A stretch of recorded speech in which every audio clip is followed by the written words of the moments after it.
जहानाबाद जिला पदाधिकारी नवीन Kumar, civil surgeon Vijay Sinha और तमाम प्रशासनिक और चिकित्सकीय पदाधिकारियों ने फीता काटकर टीकाकरण केंद्र का शुभारंभ किया। लंबी अवधि के संघर्ष के बाद आखिरकार वो लम्हा आ ही गया जब हम कोरोना को मात देने की दिशा में पहला कदम बढ़ा रहे हैं। लेकिन क्या आपको पता है कि जहानाबाद का वो खुशकिस्मत इंसान कौन है जिसे पहला टीका लगा? नहीं पता? तो खुद जिला पदाधिकारी नवीन कुमार से सुनिए कि आखिर वो खुश नसीब कौन है जिसे कोरोना के संक्रमण से बचाव के लिए पहला टीकाकरण जहानाबाद में लगाया गया। वैक्सीन का इनोग्रेशन किया और कोविड वैक्सीन पड़ना प्रारंभ हो गया। सबसे पहला वैक्सीन हमारे सिविल सर्जन साहब के ड्राइवर को पड़ा है और उसके बाद कंटिन्यू ये चलेगा। तो सुना आपने, चलिए अब उनसे मिलवा भी देते हैं। ये हैं अनिल कुमार।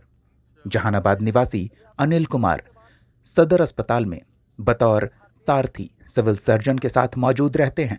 कोरोना संक्रमण से बचाव को लेकर टीकाकरण अभियान को लेकर जिस तरह की भ्रांतियां थी, ऐसे में अनिल कुमार खुद वॉलंटियर करके सामने आए कि पहला टीका इन्हें लगाया जाए ताकि लोग आश्वस्त हों कि ये टीका बिल्कुल सुरक्षित है और वाकई में इनके हौसले की दाद देनी चाहिए।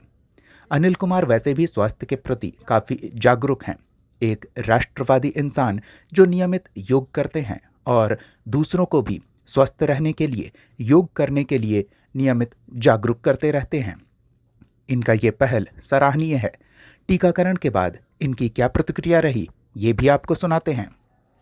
जहानाबाद न्यूज के लिए वीरभद्र सिन्हा और गप्पू की रिपोर्ट। पहले व्यक्ति जिनको पहला टीका दिया गया है, कैसा अनुभव रहा? बहुत ही अच्छा अनुभव हुआ और यह हमारे देश के लिए और हमारे लिए तो पर्सनल खुशी की बात है ही कि हम लोग रिक्सी जोन में रहते हैं, दिन भर सिविल सर्जन के साथ इधर उधर विभिन्न तरह का, तो अब हमारी रोग प्रतिरोधी क्षमता बढ़ जाएगी और कोरोना जैसा जो राक्षस दुष्ट बीमारी था जो धरती पर आ गई थी, उसको मिटाने के लिए हमारे भारतीय वैज्ञानिक और मेक इन इंडिया यह जो कोविड शील्ड वैक्सीन मुझे पड़ा 0.5 ml, I am very happy, मैं बहुत पसंद हूँ।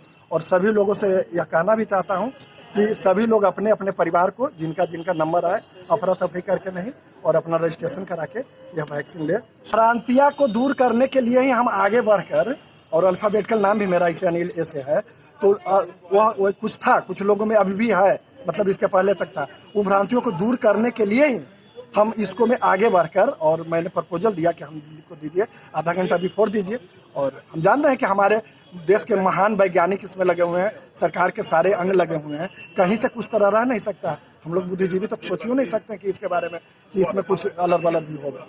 तो हम तो संदेश देंगे। मेरा चेहरा की मुस्कुराहट देखिए, मैं कितना प्रसन्न हूँ। इसके बाद अब मैं अपनी पत्नी और बच्चा तो मेरा फौज में है, तो उसका भी रजिस्ट्रेशन हो गया है, तो बोल रहा था कि पापा मेरा भी हो गया है। लोगों को ये बताना चाहते हैं, फील तो बहुत वेरी गुड फील कर रहे हैं। एक टीटी का जो जिस तरह का सुई होता है उस तरह का सुई है, 0.5 ml पड़ा है, कोई इससे है नहीं। और ये रोग प्रतिरोधी क्षमता भी बढ़ाती है और आजीवन सुरक्षा भी बढ़ाएगा। 28वां दिन के बाद दूसरा डोज लेना है हमें। और बताना यह है कि सारे लोग अपने अपने परिवार के साथ और पूरे जीवन को सुरक्षित करें। अभी छोटे छोटे बच्चे को 2 साल तक जो विभिन्न तरह का टीकाकरण होता है रूटीन इम्यूनाइजेशन के अंतर्गत, तो वो विभिन्न तरह की बीमारियों से बचाव के लिए ही है। और 21वीं शताब्दी का सबसे भयानक बीमारी कोरोना, जिससे पूरा धरती के तमाम देशों के लोग प्रभावित हो रहे थे, उनके परिवार हो रहे थे। ऐसे बिल्डिंग जो देख रहे हैं सर, इस बिल्डिंग की तरफ नहीं आता था जब कोरोना हुआ था, तो इस बिल्डिंग की तरफ कोई नहीं देखने नहीं आता था। हम लोग उस समय भी आते थे परिवार, और जिनको तकलीफ होती थी उनको देखते थे। और अब पूर्णतः सुरक्षित हो गए। अब कहीं भी जाके किसी भी तरह की सेवा करने में कोई प्रॉब्लम नहीं है। सिविल सर्जन सर हमारे साथ रहते हैं ऑलवेज। 28 दिन बाद एक डोज और लेना। 28 दिन के बाद दूसरा बूस्टर डोज लेंगे और उसके बाद आजीवन एक लंबे समय के लिए कोरोना जैसी दुष्ट बीमारी से बहुत दूर होंगे। और खुशी में से इस बात की है कि मेक इन इंडिया या कोविड शील्ड जो हमने लिया, मेक इन इंडिया लिया, और हम इसके लिए हवन जग और पूजा पाठ भी करते थे कि हमारा भारतीय वैक्सीन दुनिया का नंबर 1 हो और 100% खरा उतरे। कोई तकलीफ वगैरह भी हुई थी क्या? कोई किसी तरह के कोई तकलीफ नहीं, नामो निशान नहीं है तकलीफ का। यही अहम बहम के चलते तो हमने स्वयं से प्रपोजल अपना दिया कि हम इसके लिए, अल्फ़ाबेटिकल नाम भी मेरा अनिल से आ रहा था और हम तैयार थे कि हमको सबसे फर्स्ट इसके लिए किया जाए, ताकि लोगों में थोड़ा भी संशय, दहशत, किसी तरह के कोई चीज़ हो, वो बहुत बहुत दूर भाग जाए। और मेरी मुस्कुराहट देखिए और हमसे वो मिल के फिर पुनः बात करें। और क्या उसके नाम बाद हुआ? अनिल कुमार। किस पद पे हैं आप? अनिल कुमार हैं, सारथी हैं सिविल सर्जन कार्यालय सिविल सर्जन के।